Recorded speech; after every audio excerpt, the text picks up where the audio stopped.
starring Lee Marvin.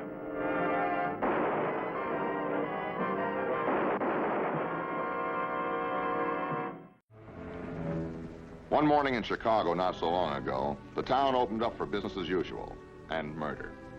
No one ever plans for murder, but it was in the making. It began in the Loop, the city's business center, with a young man wearing a handcuff. Eddie? Yes, sir? There's plenty in that case. Be careful. Don't worry, Mr. Crowley.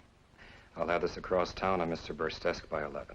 I'm not thinking of the money. The insurance company will make that good, but they can't refund your life. Mr. Crowley, I've got something working for me. You see, there's just one person in the world who knows the route I'm going to take to the bank. And that's me. Goodbye, sir.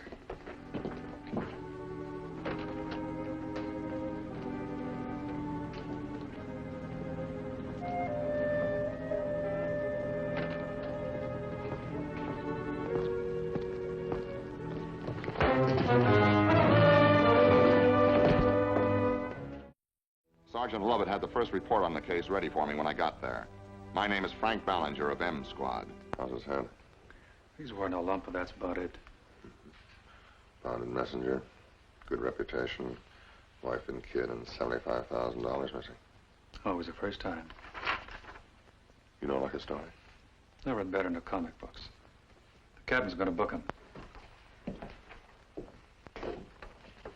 Hi, I'm Lieutenant Ballinger. You mind telling me the story?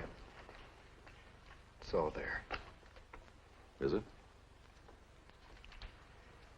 You don't believe I was mugged either, huh? You think I did it to myself? Lieutenant, why should I steal $75,000? Why not? You want us to believe that you were struck down in broad daylight in the middle of the Loop and nobody saw it? I told you before, I don't remember a thing till that patrolman picked me up. Yeah, but according to your story, somebody did know in advance and lie in wait for you. And also knew your route. Who's in with you on this? No one. I told you. I didn't know about the money myself till I came to work this morning. It'll go a lot easier on you if you tell us the truth now. Think of your wife and kid.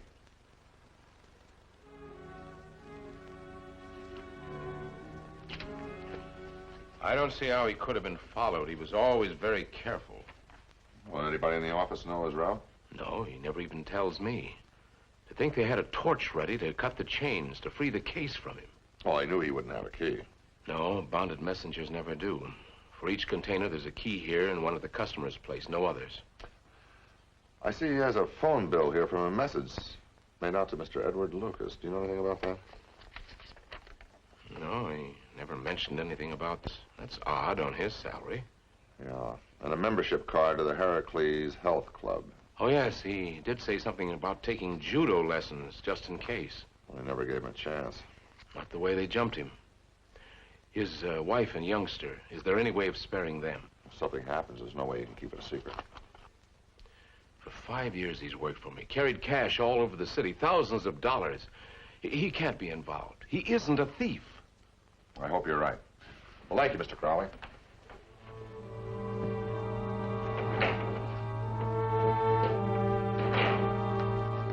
Thought well of him, but if all it took to clear a man was a good character witness, our jails would be empty.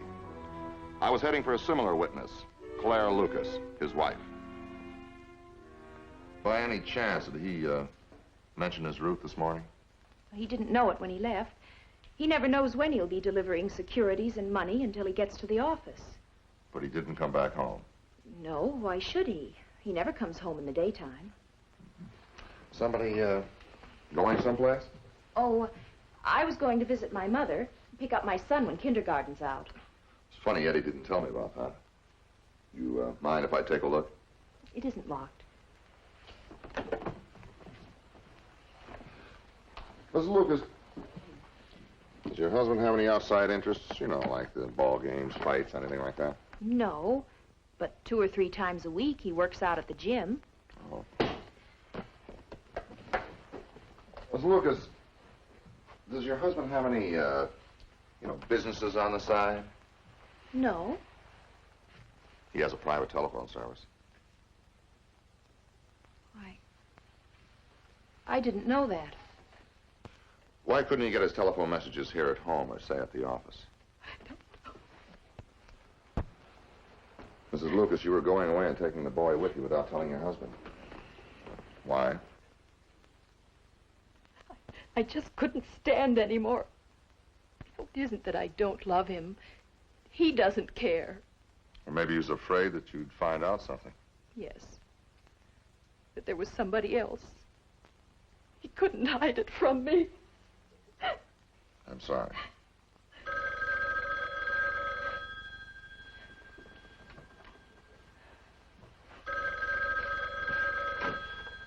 Hello? The sergeant phoned to report that a check on the taxi company showed that Eddie Lucas had taken a cab to a street corner near where he'd been found. So the captain booked him. He was held on suspicion of robbery. Yeah, okay, thanks. Right. He's been charged and he's being held for $10,000 bail. 10,000? We haven't got it. Or maybe 2,000, but Are you still planning to leave? no, I couldn't now. I don't know which way to turn. So much money. Well, why don't you take care of the boy when he gets home and let me see what I can do. Why should you help me? Goodbye. My next stop was the telephone message service. Why would a man like Eddie want certain phone calls received privately? Of course, Doctor, I understand. I ought to tell everything I know. But we were talking about Edward Lucas. Oh, yes, well, I can tell you this. If all our customers were as little trouble as him... Well, what do you mean by that? 73922. Mrs. Madigan. Your husband is tied up in a conference with a client, said not to interrupt him. You were saying... Oh, about Mr. Lucas. Yes, well, you see, he never has more than one, maybe 2 calls a day. Always the same person. A man? Teddy, she calls herself. No last name, just Teddy. Has a real nice voice. Low and friendly. Make a good telephone girl. Did she ever leave a phone number or an address where she could be reached? That kind never does. He knows. It's enough, isn't it? When was the last time she called? 5:30 yesterday. Have Edward Lucas phone Teddy at home. Urgent. Do you remember how Mr. Lucas sounded when you gave him the message? Lieutenant, how does a fish sound with a hook in its mouth? Okay, thanks. 73922. Eddie's wife had guessed right about another woman. Then I got word from Sergeant Lovett that he'd checked on the Monroe Athletic Club where Eddie was supposed to spend his evenings. He hadn't been there for months. So I made for the Heracles Health Club to find out why a character with Eddie's muscles belonged to 2 gymnasiums.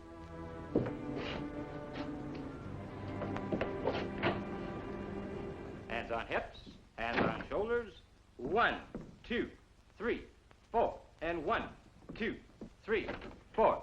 1, 2, 3, 4. 1, 2, 3, 4. 1, 2, 3, 4. And 1, 2, 3, 4. And what?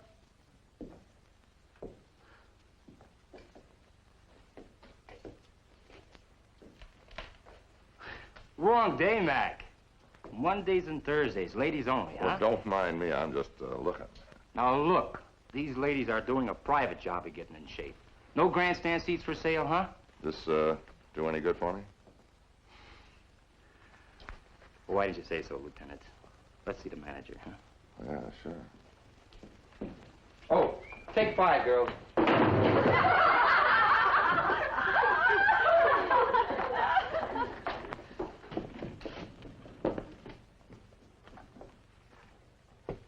Glad to see you, Miss Goodrich. Do you wish to enroll by the month, or are you interested in our special introductory course? Oh, thank you. No, I just would like a little information. He's a cop. Lieutenant Ballinger. Well, how can we help you, Lieutenant? Oh, do you have a man enrolled here by the name of Edward Lucas? Well, I wouldn't know offhand. I'll check the files. Lucas. Sure, I know him. Signed up a couple of months ago for our judo course.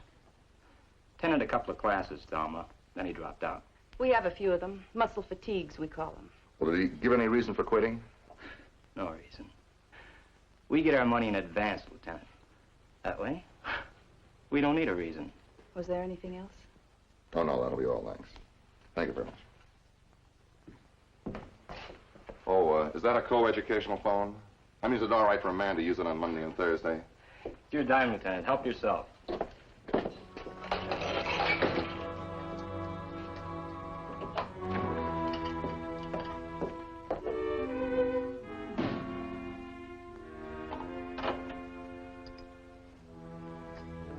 It looked like my first break had come.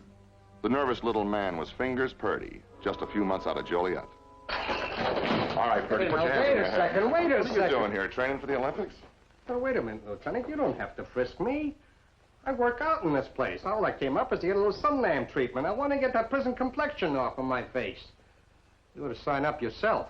Is that why you and the young lady inside were having that ta-ta-ta? No, I'm behind in my dues. Okay, let's just check on that, huh?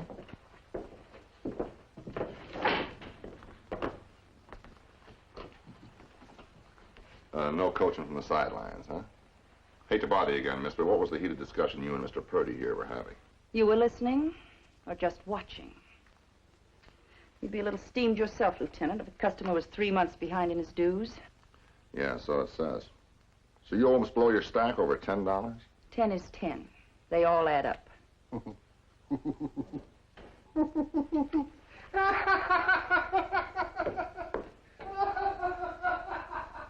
Has he been mixed up with the police? To put it mildly, he's been mixed up. Well, thanks. That isn't the kind of member we want. Yeah.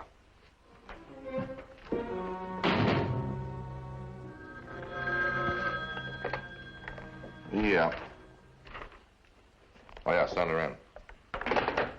Claire Lucas. A man just phoned me, Lieutenant. Offered to sell me information that would clear Eddie. Oh, what kind of information? He said he'd phone back at 8. He wants $5,000. Well, I can't possibly raise that kind of money, but doesn't that prove Eddie's innocent? Well, not necessarily so. You know, it could just be a crank call. What if it isn't? Either way, we'll try to locate the man. During the conversation, did he say anything that might identify him? I don't know. He had a kind of a nervous, high-pitched laugh.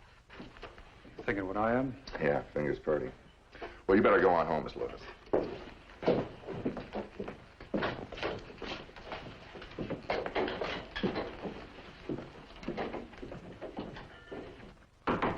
Purdy. Come on, open up.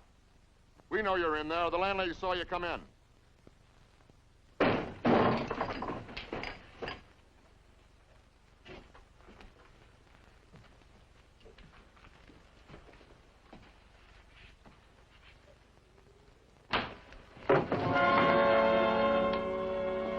Well, I wouldn't open the door either. That knife in me. This one's for homicide. This one's for us. It was nice. It's Eddie's bag. Maybe the money's in there. Not with a knife sticking in his back.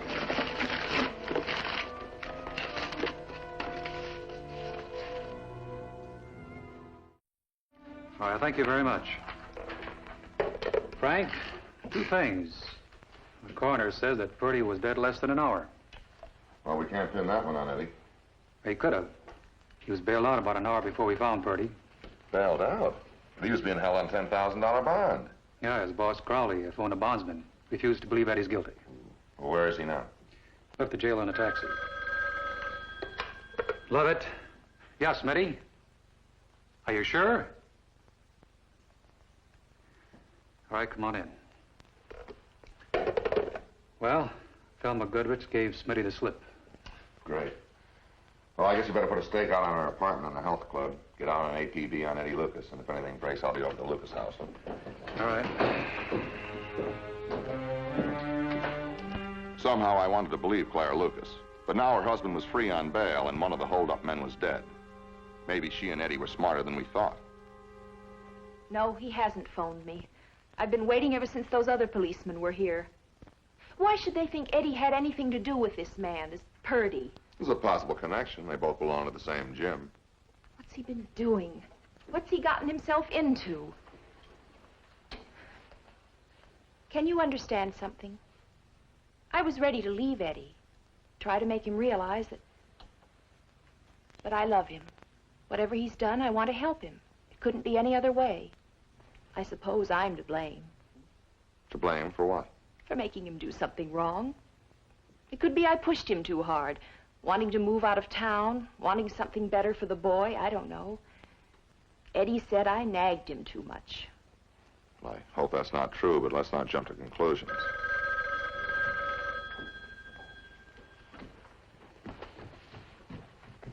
Eddie, is that you? Oh, just a moment. It's for you. Yeah. Frank, Yeah, go ahead. just got word from my state car at the health club. And no sign of Thelma Goodrich yet. But a man answering Eddie Lucas' description just entered the building. All right, I'm on my way. You meet me there, huh? Right. It's got something to do with Eddie, hasn't it? He's been hurt. No, it's just that we think we know where he is. Now, try to be calm. Well, suppose there's trouble. You wouldn't shoot him. Thelma had some tie-up with Purdy. If Eddie Lucas was mixed up with her, I had a hunch now how the robbery might have been worked.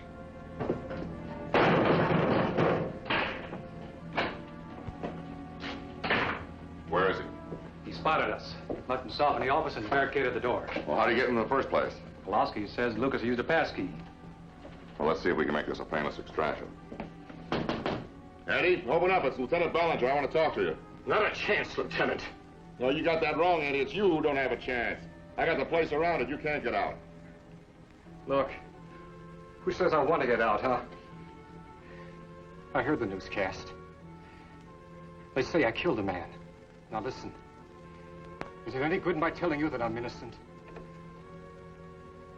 Well, answer me, is it? It might be. Don't give me that. Look, I know the score. Nobody believes anything I say. That door between us, that's the only edge I've got. Because once I open that, I'm cooked.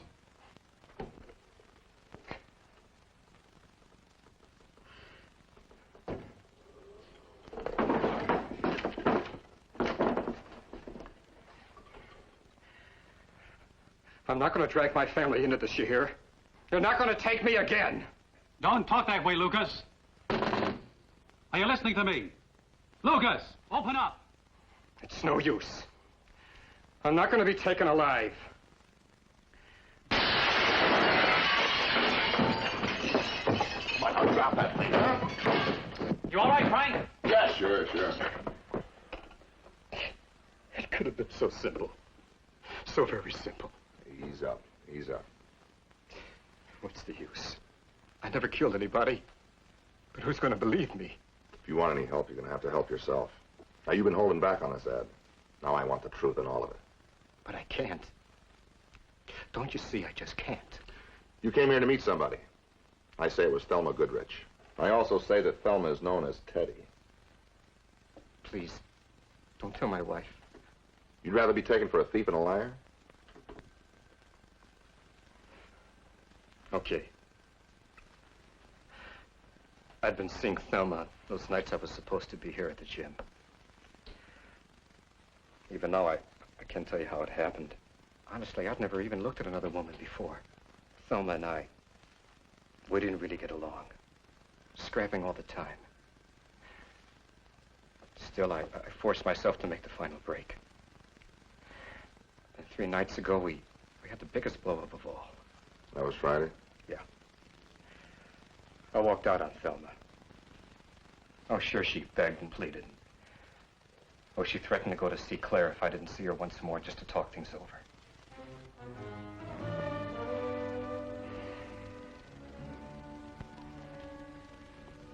But you decided to stop at Thelma's before delivering the money. Yeah. That's why I took the taxi to the corner near her place. Only I didn't quite make it. Because you agreed to stop at Thelma's. That was the one way of anticipating where you'd be and setting the trap. But that's impossible. Nobody knew I was going to her place except Thelma herself. Yeah. But she didn't know I'd be carrying the $75,000. Well, she couldn't have known. I didn't know myself what I was carrying. How did you come to join her club in the first place? Judo lessons. I wanted to take some. Somebody at the office suggested that you take them? Yeah, Mr. Giuseppe. He said he thought it might come in handy for me. Is he one of the brokers? Yeah. He belongs at the club. Okay, I'll check on him. We located Giuseppe, and he told us about Thelma. She had gotten him to speak to the bonded messenger about her club and its judo lessons. Then I figured there had to be a leak in the office about money shipments. I had to check that angle fast, so I went to Paul Crowley's home. He'd know where the loopholes were. I still say Eddie's innocent. I don't go along with what Mr. Giuseppe told you. There was no leak in the office. Do you know a Thelma Goodrich? Oh, yes, she's one of our customers. Mr. Giuseppe handles her account, I think. Yeah. Well, he said that she talked him into having all the bonded messengers take judo lessons. Drumming up business for her, Jim. Now, you're not saying that one of my customers... I'm saying that something happened in your office that led up to robbery and murder. That woman couldn't have engineered the robbery. She planted the idea of the judo training for the messengers. And Eddie Lucas fell for it, and he met her. And if you've ever met Thelma Goodrich, you'll realize that he didn't stand a chance when she went to work on him. It was a slow trap, but it was sprung. And it cost the insurance company $75,000. I don't buy it. Well, she forced Ed to come see her again. She knew the route he was taking and the contents of the briefcase. She couldn't have. There wasn't any money in the briefcase to begin with. The envelopes contained blank pieces of paper, cut to the exact size of banknotes. I found several of them in Purdy's flat. I locked the money in the case myself. Yeah. Now, suppose someone didn't have the $75,000 to send in the first place. You mean me? Exactly. I mean, who else would know that the contents was worthless paper? That's the most fantastic charge. Well, it has to be that way. And I say you worked it with Thelma. I've heard you play hunches, but I'm afraid you've hit on a bad one this time. Paul, darling. Good evening, Miss Goodrich. Won't you join us?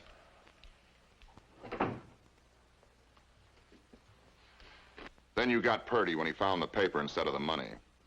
Thelma had phoned you about their little beef up at the health club that he was going to talk. Can you prove that? I think so.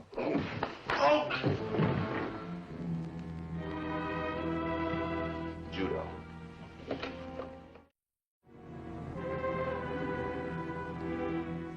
It isn't over. Not for me. Lieutenant, how do you tell your wife you've been a fool? She already knows. You don't have to tell her.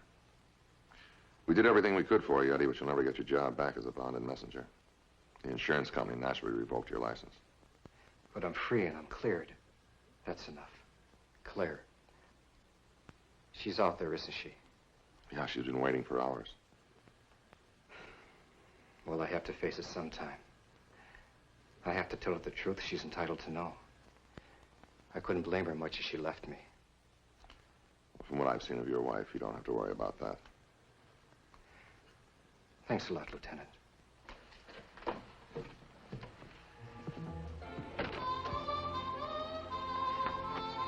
Crowley went to the death house and Thelma got 20 years. Their story's finished.